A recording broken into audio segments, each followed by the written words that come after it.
오늘 말씀은 마태복음 21장 33절에서 46절까지 말씀입니다. 우리 같이 한번 교독하겠습니다.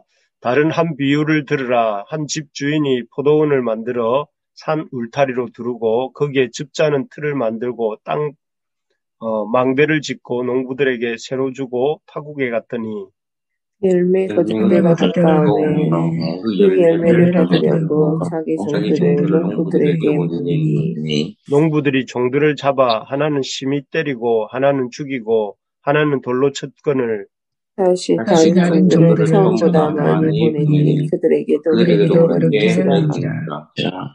후에 자기 아들을 보내며 이르되 그들이 내 아들은 존대하리라 하였더니 농부들이 그 아들을 보고 서로 말하되 이는 성숙함이 자 죽이고 그의 유산을 차지하자 하고 이에 잡아 포도원 밖에 내쫓아 죽였느니라.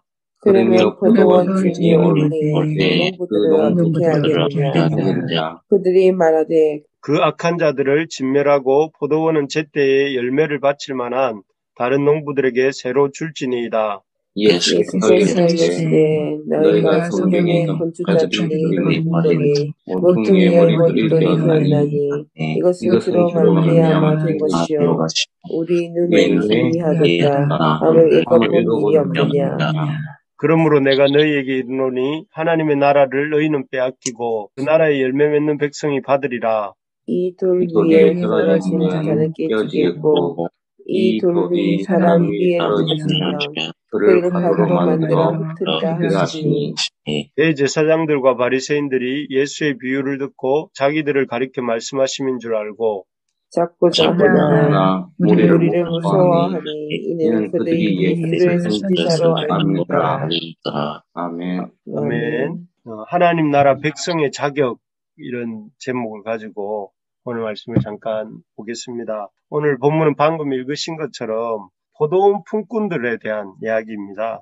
한 집주인이 포도원을 만들어서 울타리를 두르고 또 이렇게 즙자는 틀을 만들고 또 이렇게 품꾼들에게 세를 주고 먼 타국에 갔습니다. 시간이 지나서 포도 수확할 때가 되어서 주인이 자기 종들을 이 품꾼들에게 보내었습니다. 그런데 품꾼들의 그 주인이 보낸 종들을 수확물을 주기는커녕 그들을 잡아서 때리고 돌로 치고 죽였습니다. 또 주인이 두 번째 종들을 보내었을 때도 품꾼들은 처음처럼 그 종들을 심히 때리고 이렇게 잡아서 죽였다고 나옵니다. 그리고 세 번째로 주인이 그 문제의 심각성을 느끼고 자기의 아들을 보내었을 때 그 아들마저도 포도원 밖에 품꾼들이 그 포도원 밖에 내쫓고 거기서 죽이고 포도원을 차지합니다. 참 악한 참으로 이렇게 악한 품꾼들의 모습을 이렇게 보여주고 있습니다. 그들은 이렇게 이 품꾼들은 처음부터 주인이 보낸 종들을 돌로 치고 때리고 죽이지 않습니까? 처음부터 말이 아니라 폭력으로 앞세우는 이런 악한 품꾼들의 모습입니다. 게다가 이들의 죄는 이렇게 반복적이고 지속적입니다. 그래서 처음에는 3명의 종을 묘사된 표현만으로 치자면 처음에는 3명의 종들, 다음에는 더 많은 종들, 그리고 마지막에는 포도원 주인의 아들까지 이렇게 지속적으로 반복적으로 이렇게 죄가 이루어지고 있는 것을 볼 수가 있습니다. 뭐 실수나 어떤 잘못으로 한 번의 실수나 잘못이 아니라 고의적으로 이 죄를 반복해서 또 지속적으로 짓고 있는 모습인 것이죠.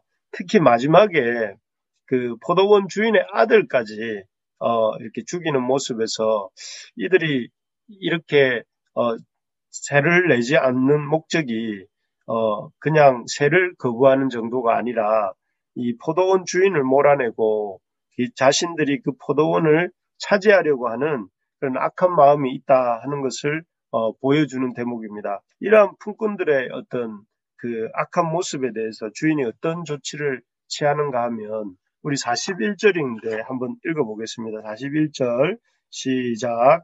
그들이 말하되 그 악한 자들을 진멸하고 포도원은 제때에 열매를 맺을 바칠 만한 다른 농부들에게 새로 줄지니라. 예, 여기에 보면 악한 자들을 진멸했다. 그러니까 흔적조차 남지 않도록 이렇게 없애버렸다 하는 뜻이죠. 주인이 그 악한 품꾼들을 진멸하고 이렇게 없애버렸다 하는 말씀을 이렇게 볼 수가 있습니다. 아마 이 악한 품꾼들은 자신들이 주인이 보낸 종들과 그 아들을 없애버리면 자신들이 세를 주지 않아도 되고 포도원도 차지할 수 있을 거라는 그런 생각을 했을 것입니다. 하지만 그런 그 악한 품꾼들의 생각대로 일어나는 일은 결코 일어나지 않았습니다. 마치 어제 불렀던 시편 우리 예배 때 불렀던 시편 1편 그 시편 찬양처럼 찬양 가사에 뭐라고 했냐면 악인은 망하리라 망할 것이다 라고 했던 구절처럼 그들이 포도원을 차지하기는커녕 진멸당하고 만 것이죠. 그리고 그 포도원은 그들의 손에서 그들의 것이 된 것이 아니라 그들의 손에서 빼앗기고 그들의 손에서 취해져서 오히려 제때 열매를 바칠 만한 다른 농부들에게로 이렇게 주인이 주게 됩니다. 이러한 비유를 통해서 예수님께서는 하나님께서 맡기신 이스라엘이라는 포도원을 자기 마음대로 주무르고 하나님이 보내신 선지자들을 죽이고 마침내는 포도원 주인이신 하나님의 아들 예수님까지 죽이려고 모의했을 뿐만 아니라 나중에는 죽이게 되죠. 그 악한 품꾼인 대제사장과 서기관들을 진멸하실 것을 이렇게 이 비유 속에서 예고하고 계신 것입니다. 그리고 그들의 그렇게 계속 악한 행위를 지속하면 그리고 그들이 누리고 있는 그 은혜의 자리를 다른 사람에게 주시겠다고 이렇게 경고하고 계시는 것입니다. 참 어떻게 보면 오늘 말씀은 무서운 경고의 말씀입니다. 이 말씀을 듣고 하나님과 하나님이 보내신 그 아들 예수님을 이렇게 대적하고 있는 계속 무슨 권위로 이런 가르치느냐 어제 말씀이죠. 그리고 오늘 또 보면 예수님 앞에서 이렇게 예수님을 이 경고의 말씀을 듣고 또 그 경고의 말씀 앞에 두려워하면서 죄를 깨닫는 것이 아니라 우리 45절, 46절 한번 읽어볼까요? 45절, 46절입니다. 시작. 대제사장들과 바리새인들이 예수의 비를 듣고 자기들을 가리켜 말씀하신 줄 알고 잡고자 하나 우리를 무서워하니 이는 그들이 예수를 선지자로 알미했더라. 예수님의 이 경고의 말씀을 듣고 이거 우리의 죄를 지적하시는 말씀이구나. 이거 잘못됐구나 하는 것을 깨닫고 돌이켜야 되는데 그게 아니고 오히려 예수를 잡고 예수님을 잡아서 어떻게 자기의 포도원 품꾼의 비유에 나오는 것처럼 아들을 없애버리려고 했던 그 품꾼들처럼 예수님을 없애버리려고 하는 이런 참 반응을 보이고 있죠. 오히려 하나님 말씀 듣고 이게 우리를 지적하시는 말씀이구나. 이게 경고구나. 그래서 우리가 여기서 계속하면 안 되겠구나. 이런 생각을 해야 마땅한데 그런 생각을 하는 것이 아니라 저 비유의 주인공이 우리구나. 감히 예수가 우리를 저렇게 비유하다니 하면서 예수님을 없애버리려고 이렇게 말을 하고 있는 것이죠. 참 이러한 모습들은 예수님의 경고를 제대로 듣지 못하고 계속해서 망하는 길로 치닫고 있는 이들의 모습은 참으로 안타깝고 참 안타까운 모습입니다. 평생을 신앙생활을 했는데 마지막 순간에 하나님 앞에 서지 못하고 하나님 나라에 들어가지 못한다면 얼마나 안타까울까요? 우리가 이런 대제사장들과 서기관들이 바리새인들의 모습이 그런 모습이라 할 수 있는데 그런 대제사장과 바리새인들처럼 되지 않으려면 어떻게 할 것인가 하는 것을 오늘 말씀을 통해 잠깐 생각해 보면요. 먼저는 주인이 품꾼들을 세우신 뜻을 잊지 말아야 된다 하는 것이죠. 하나님께서 하나님의 포도원인 이스라엘을 세우시고 또 그들을 대제사장과 바리새인들에게 맡기신 목적이 무엇이었습니까? 그 대제사장과 바리새인들을 이렇게 호의호식하게 만들고 또 그들에게 기득권을 누리고 또 행사하도록 하기 위한 것이 아니었습니다. 만약에 주님께서 그 종교 지도자들을 잘 먹고 잘 살게 하는 게 목적이었다면 그들에게 큰 사업을 하게 하거나 또 큰 장사를 하게 하셨을 것입니다. 하나님께서 그들을 이스라엘의 백성의 영적 지도자들로 세우신 목적은 이스라엘 백성들이 하나님께 나아가는 길을 가르쳐주는 어떤 영적 등대와 같은 역할을 하게 하시기 위해서 세우셨죠. 그런데 이 부르심의 목적, 하나님의 그 부르심의 목적을 잊어버리는 순간에 그들은 오히려 하나님의 어떤 자기들을 세우신 이 하나님을 대적하고 또 하나님의 그 주신 목적을 잃고 그저 이 땅에서 잘 먹고 잘 살고 자기 기득권을 잃지 않는 그리고 오히려 자신들이 누구보다 환대하고 맞아들여야 할 메시아를 죽이려고 하는 이 지경까지 가게 된 것입니다. 그래서 우리 교회 이름이 뭡니까? 부르심의 교회잖아요. 부르심의 교회의 어떤 중요한 이유가 그 이름에 들어있는 뜻이 뭐냐면 우리를 부르신 그 부르심의 목적을 잊지 말아야 된다 하는 그런 마음인데요. 그래서 그 이 부르심대로 우리가 이 땅에서 말씀을 잘 하나님의 사랑과 하나님의 복음을 증가합시다. 이게 우리의 목적인데 그런 것처럼 우리를 세우신 목적을 잊지 말아야 된다 하는 것이죠. 하나님께서 우리를 이 땅에 세우신 목적은 잘 먹고 잘 사는 것 맞습니다. 그러나 그것이 목적은 아닙니다. 이 땅에서 우리가 영적 등대 역할을 하는 것 그것이 우리를 부르시고 우리를 세우신 목적입니다. 지금도 어둠과 또 사망의 권세 아래 살면서 어디로 가야 할지 또 무엇을 믿어야 할지 또 이 코로나 때문에 더욱더 이렇게 인생의 허무함을 느끼고 있는 저 세상 사람들에게 우리가 영적 불빛을 비추는 영적 등대 역할을 하도록 세우신 줄 믿습니다.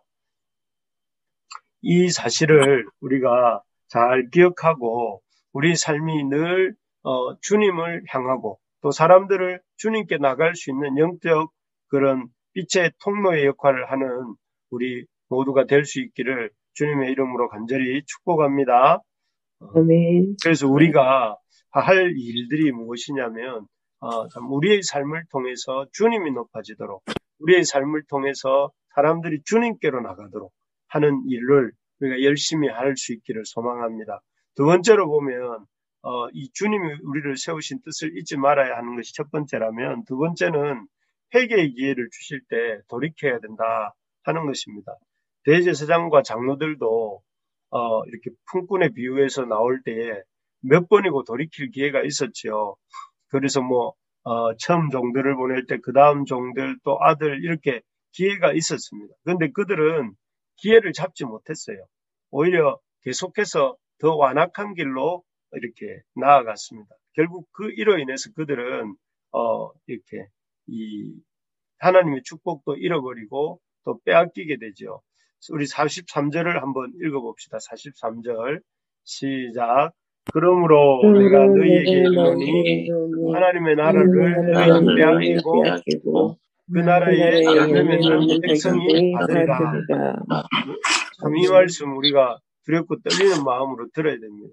하나님의 그 복이라는 것이 항상 우리는 예수 한 번 믿으면 또 한 번 예수 믿는다고 고백하면 죽을 때까지 이렇게 그것이 그냥 주문처럼 내가 구원받는 이유가 된다고 생각하기 쉬운데 맞습니다. 주님께서 우리를 예수 믿을 때 구원하여 주시는 게 맞습니다. 그런데 그 믿음이라는 것은 그냥 입술의 어떤 고백이 아니라 일생을 어떤 그 입술의 고백과 함께 일생 따라가는 믿음의 순종이 병행되어야 되는 믿음인 것이죠. 그래서 우리가 합당한 열매를 맺어가는 믿음을 가질 때에 우리가 하나님의 백성으로서 이 백성으로서 구원함을 얻게 되는 것이죠. 그런데 그 과정 속에서 꼭 필요한 것이 무엇이냐면은 하나님 말씀을 듣고 그 말씀에 반응하면서 그 말씀의 열매를 맺어가는 것입니다. 말씀을 주실 때 그 말씀을 나에게 주시는 말씀으로 들을 수 있어야 되겠습니다. 그래서 그 말씀을 바꾸려고 하는 것이 아니라 그 말씀 앞에서 나 자신을 바꿀 수 있기를 바랍니다. 그래서 여러분, 이 지도자들의 문제는 말씀을 듣고 자기를 바꾸는 것이 아니라 말씀을 듣고 말씀 전하는 예수님을 이렇게 바꾸려고 했기 때문에 문제였던 것이죠. 그래서 우리가 하나님 말씀 주실 때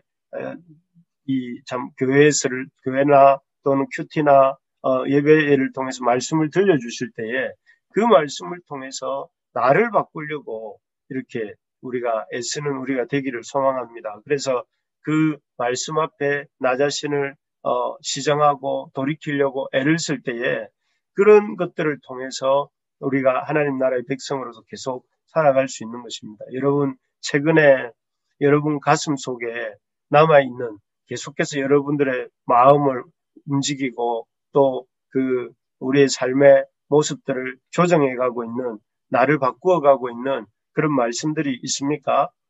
내 삶에 깊이 와닿아서 나를 이렇게 참 늘 맞추어 보게 하고 나를 이렇게 순종하게 만드는 그런 한 말씀이 있습니까? 그런 말씀이 있어야 됩니다. 그런 말씀이 있어서 그 말씀 앞에 내 자신이 끊임없이 나를 이렇게 쳐서 복종하려고 하는 그 한 말씀이 있는 우리 부르심의 가족들이 되기를 소망합니다. 그래서 늘 말씀 앞에서 나 자신을 이렇게 비춰보고 그 말씀 앞에서 내 자신이 이렇게 나의 고집과 나의 욕망과 나의 자기 주장을 내려놓고 주님의 말씀에 나 자신을 이렇게 끊임없이 맞추어 나갈 때 우리가 이 대제사장과 장로들의 모습처럼 바리새인들의 모습처럼 되지 않을 수 있는 것입니다. 끝으로 첫 번째는 주님이 세우신 뜻을 잊지 말아야 되고, 두 번째는 이 회개의 기회를 주실 때 돌이켜야 된다면 끝으로는 열매 맺는 삶을 살아야 된다 하는 것입니다. 우리 34절을 한번 읽어볼까요? 34절 읽어보겠습니다. 시작. 열매 거둘 때가 가까우매 그 열매를 받으려고 자기 종들을 농부들에게 보내니. 예, 농부들에게 종들을 보내신 이유가 뭡니까? 열매를 받으려고 보내셨어요. 그래서 포도원 주인이 품꾼들에게 원하는 것은 무엇입니까? 열매입니다. 열매. 포도원의 열매를 받는 것인 것처럼 하나님께서 하나님의 백성들은 우리에게는 무엇을 원하실까요? 열매를 원하세요. 열매. 그 열매는 무엇이냐? 우리가 맺어야 될 열매는 성경이 크게 두 가지 말씀하시죠. 첫째는 성령의 열매입니다. 성령의 열매는 사랑과 희락과 화평과 오래 참음과 자비와 양성과 충성과 온유와 절제라고 하는 이 예수님의 그 성품을 닮은 예수님을 닮아가는 것이에요.